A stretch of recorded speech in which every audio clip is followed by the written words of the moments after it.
కేరళ వికారాబాద్ తర్వాత పెంజర్ల స్వయంభూ శ్రీ అనంత పద్మనాభ స్వామి ఆధ్యాత్మిక ప్రాఖ్యాతి తెలంగాణ శాసనసభ స్పీకర్ గడ్డం ప్రసాద్ కుమార్ పెంజర్లలో 800 ఏళ్ల నాటి స్వయంభూ శ్రీ అనంత పద్మనాభ స్వామి దేవాలయ పునర్నిర్మాణ ప్రారంభోత్సవం ముఖ్యమంత్రి రేవంత్ రెడ్డి ప్రభుత్వం దినదిన అభివృద్ధి సాధించాలని వేడుకున్న స్పీకర్ పేద ప్రజలకు అన్ని విధాల సహాయాన్ని అందించే శక్తి రేవంత్ రెడ్డికి రావాలి.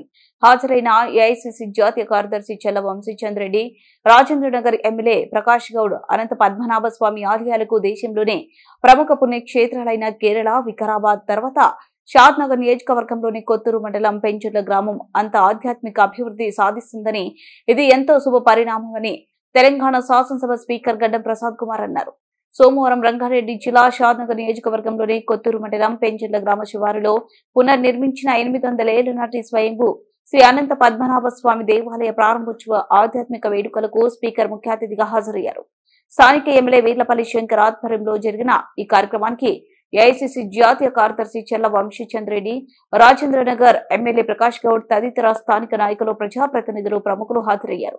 ఈ సందర్భంగా ఆలయంలో స్పీకర్ గడ్డం ప్రసాద్ కుమార్, ఎమ్మెల్యేలు వీర్లపల్లి శంకర్, ప్రకాష్ గౌడ్, ఏఐసీసీ నేత చెల్ల వంశీచంద్ర రెడ్డిలకు ఆలయ నిర్వాహకులు, మాజీ జడ్పీటీసీ మామిడి శ్యామ్ సుందర్ రెడ్డి, ఆలయ చైర్మన్ బెజవాడ అనితారెడ్డిలు ఘనంగా స్వాగతం పలికారు.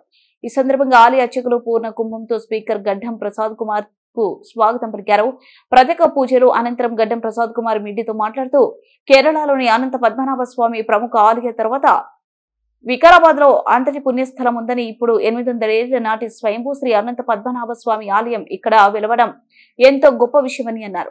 దేశంలో ఈ 3 ప్రాంతాలు స్వయంభూ ఆధ్యాత్మిక ప్రాఖ్యాతిని గాంచుతాయని ఆయన అన్నారు.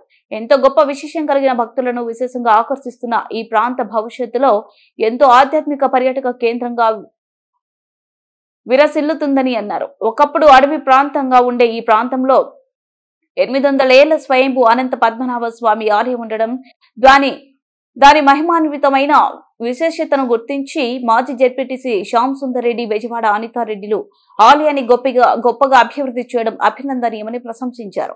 కావాల్సిన వనరులు ఏ అవసరమైనా మీరందరూ సహకరిస్తారని భావిస్తున్నాను. Thank you.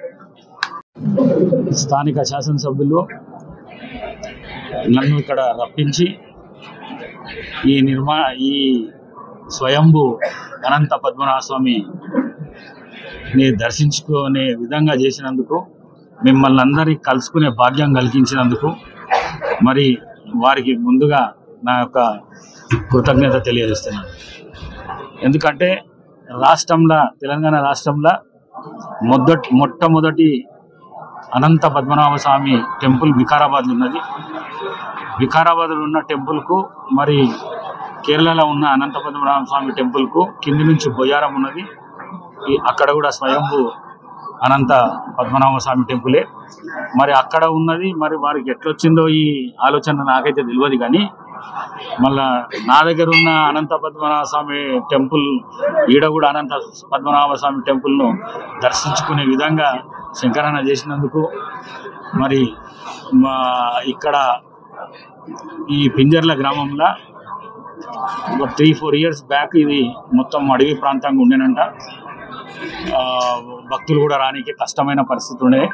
మరి అట్లాంటి పరిస్థితులలో అనితారెడ్డి గారు, శ్యామ్ సుందర్ రెడ్డి గారు కానీ, సిద్ధార్థ రెడ్డి గారు కానీ, మరి స్థానిక శాసనసభ్యుల సహకారంతో జనార్దన్ రెడ్డి గారు కానీ, మరి గ్రామస్తులు ఇంత పెద్ద ఎత్తున దీన్ని అభివృద్ధి చేయడము చాలా అభినందనీయం.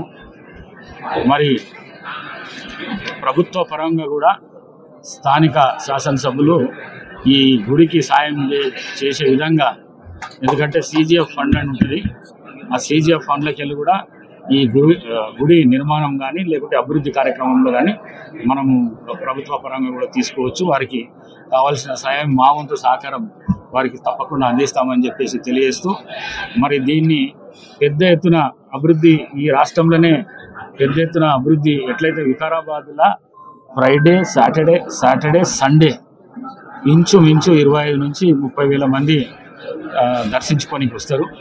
అదేవిధంగా అట్లా టూరిజం పెరగాలి అనే ఉద్దేశంలో ఈ ప్రాంతాన్ని కూడా అభివృద్ధి చేయాలనే ఆలోచన స్థానిక శాసనసభ్యులు గారికి ఉన్నది. వారికి తప్పకుండా అన్ని విధాలుగా డాక్టర్ వంశీచంద్ర రెడ్డి గారు కానీ, నేను కానీ, మా ప్రకాష్ గౌడ్ గారు తప్పకుండా వారి వెంబడి ఉండి ఈ గుడి అభివృద్ధి కోసం అన్ని విధాల ప్రయత్నం చేస్తాము. ఈ రాష్ట్ర ముఖ్యమంత్రి మొక్కేటప్పుడు భగవంతుని ఒకటే కోరుకున్నాము, ప్రజలు తెచ్చుకున్న ప్రభుత్వము, ప్రజలు తెచ్చుకున్న ముఖ్యమంత్రి, ప్రజలకు 6 వాగ్దానాలతో పాటు బ్రహ్మాండమైన మేనిఫెస్టో ఆ రోజు ఎలక్షన్లలో పెట్టడం జరిగింది. మరి నేను భగవంతుని ఒకటే కోరుకున్నా, ఈ రాష్ట్ర ముఖ్యమంత్రి శ్రీ యనమల రేవంత్ రెడ్డి గారి ఆరోగ్యం కానీ, ఆయుష్ కానీ, ప్రజలకు ఇచ్చిన మాట కానీ, ఈ 6 గ్యారెంటీలు కానీ, మేనిఫెస్టోలో ఉన్న విషయాలు కానీ ప్రజలకు అందే విధంగా ఆయనకు బలము చేకూర్చాలని చెప్పేసి, అదేవిధంగా మంత్రివర్గంలో ఉన్న మంత్రులకు అందరికీ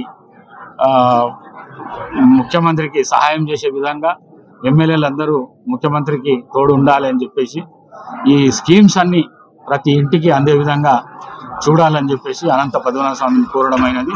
తప్పకుండా ఆ విధంగా జరుగుతుందని నేను అనుకుంటున్నాను. ఎందుకంటే ఇక్కడ ఏది కోరుకున్నా జరుగుతుందని చెప్పారు. ఇది నేను కోరుకున్నా. మరి ఈ ఏడాది లోపల మంచి వర్షాలు పడాలి, రైతులందరూ సుభిక్షంగా ఉండాలి, ప్రజలందరూ సుభిక్షంగా ఉండాలి అనే మాట కూడా కోరుకున్నా. మరి ఆ విధంగా జరగాలని చెప్పేసి స్వామిని కోరుకుంటూ ఈ అవకాశాన్ని కల్పించినందుకు మరొకసారి మా శంకరన్నకు మనస్ఫూర్తిగా కృతజ్ఞతలు తెలియజేసుకుంటూ సెలవు తీసుకుంటున్నాం. చాలా ఆనందంగా ఉంది. మన ప్రాంతంలో ఎక్కడ లేని విధంగా స్వయంభు అనంత పద్మనాభ స్వామి ఇక్కడ గత 800 సంవత్సరాల కిందట వెలిసినట్టు ఈ యొక్క ప్రాంతంలో ఒక నమ్మకం. మరి ఈ గ్రామం పెంజల గ్రామంలో ఈ అనంత పద్మనాభ స్వామి దేవాలయం పునర్నిర్మాణానికి పూర్తిగా అనితారెడ్డి గారు, అదేవిధంగా శ్యామ్ సుందర్ రెడ్డి అన్న గారు, సిద్ధార్థ రెడ్డి గారు, మిగతా గ్రామ పెద్దలందరూ కూడా వారికి చేదోడు వాదోడుకుంటూ ఒక నియమ నిబంధనలతోని భక్తి శ్రద్ధలతోని ముందు ఒక దేవాలయం బాగా అభివృద్ధి చేసిరు. వారికి నేను ప్రత్యేకంగా ధన్యవాదాలు చేస్తా ఉన్నాం. ఈ స్వయంభు అనంత పద్మనాభ స్వామి టెంపుల్ ప్రారంభోత్సవానికి విచ్చేసినటువంటి గౌరవ పెద్దలు తెలంగాణ రాష్ట్ర స్పీకర్ ప్రసాద్ అన్న గారికి, అదేవిధంగా ప్రకాష్ అన్న గారికి, అదేవిధంగా వంశన్న గారికి, ఈ ప్రాంతం నుంచి విచ్చేసినటువంటి అనంత పద్మనాభ స్వామి యొక్క భక్తులందరికీ, ప్రెస్ మిత్రులందరికీ ప్రత్యేకంగా ధన్యవాదాలు, శుభాకాంక్షలు తెలియజేస్తా ఉన్నాను. ఈ ప్రాంతం అందరూ తెలుసు, ఒక నమ్మకం. అనంత పద్మనాభ స్వామి దేవాలయానికి వచ్చి ఇక్కడ గతంలో ఒక 5-6 సంవత్సరాల కిందట ఏమీ లేకుండే, ఒక అడవిలాగా చెదాచెదరమై ఉంటా ఉండే. కానీ భక్తులకు అపారమైన నమ్మకం. ఏ పనులు వారికి దర్శించుకొని ఏ పని మొదలు పెట్టినా సత్ఫలితాలు సఫలీకృతం అవుతా ఉన్నాయి. కాబట్టి రాజకీయంగా కానీ, వ్యాపారస్తులకు కానీ, ఇంకా వేరే కుటుంబ సమస్యల మీద ఈ యొక్క అనంత పద్మనాభ స్వామి దగ్గరకు వచ్చి మొక్కుకొని వారికి ఏది కోరుకుంటుంది జరుగుతూ ఉంది. దేశంలో ఎక్కడ లేకుండా, ఎక్కడైతే అనంత పద్మనాభ స్వామి టెంపుల్ ఎంతైతే ప్రతిష్టాత్మకంగా అయిందో, రేపు భవిష్యత్తులో కూడా ఈ యొక్క టెంపుల్ అంత అపారమైన నమ్మకం, ఒక మైమగల టెంపుల్గా వెదజల్లబోతా ఉంది. కాబట్టి మరి ఇంత మంచి కార్యక్రమం, ఒక సౌమ్యుడు, ఒక భగవంతుడు అంటే నమ్మకం, ఒక ఆరాధ ద్వైవంగా చూసే దేవాలయాలను స్పీకర్ గారు మీ అందరికీ తెలుసు, చాలా సౌమ్యుడు. వారు వచ్చి వారి చేతుల మీదుగా, అదేవిధంగా మా మచ్చలేని నాయకుడు మా వంశీచంద్ర రెడ్డి గారు, అందరికీ ఆమోదయోగమైన వ్యక్తి ప్రకాష్ అన్న గారు, అందట్లో నేను చిన్నోను కాబట్టి ఇక్కడికి ఇచ్చేసినటువంటి వాళ్ళు మంచి అస్త్రాలు. అవి నిజంగా శ్యామన్న కానీ, అన్నతక్క కానీ వీళ్ళందరూ అనుకుంటా ఉన్నారు. దీనికి ఒక ప్రతిష్టత తేవాలి అంటే ఒక మంచి సన్మార్గంలో నడపాలి. మన ప్రాంతాన్ని కూడా ఒక భక్తి శ్రద్ధలకు నిలయం చేయాలి. ఆ భగవంతునికి ఇంకా ఏమైనా ఈ ప్రాంతంలో చిన్న చిన్న అవసరాలున్నా మేమందరం కూడా సహకరిస్తాం. వారు ఒక్కరి మీదనే కాకుండా చైర్మన్ గారు అన్నట్టుగా తప్పకుండా మా సాయశక్తుల ఉడత భక్తితోని మాతోనయ్యే కార్యక్రమాలు కూడా భవిష్యత్తులో చేపడతాం. ఏదేమైనా ఈ యొక్క సనాతన ధర్మం ధార్మిక శక్తితోని మనమందరం కూడా భగవంతుని కృప దగ్గర కావాలి. మనమందరం ఒక మంచి మార్గం, ఒక ధర్మం, ఒక న్యాయం, ఒక నీతిగా మనమందరం పుట్టుకతో ఏమి రాదు. మనకు పుట్టుకతో ఏమి రాదు. మనకు భగవంతుడు మెచ్చే కార్యక్రమాలు చేయాలి. ఇలా ప్రశాంతమైన వాతావరణంలో ఈ కార్యక్రమం జరుగుతున్నందుకు చాలా సంతోషం. ఇందులో ఈ ప్రారంభోత్సవంలో స్థానిక ఎమ్మెల్యేగా నన్ను కూడా ఇంట్లో భాగస్వామ్యం చేసినందుకు చైర్మన్ గారికి, శ్యామన్నకు, ఇక్కడికి విచ్చేసిన ప్రతి ఒక్కరికి ధన్యవాదాలు, శుభాకాంక్షలు.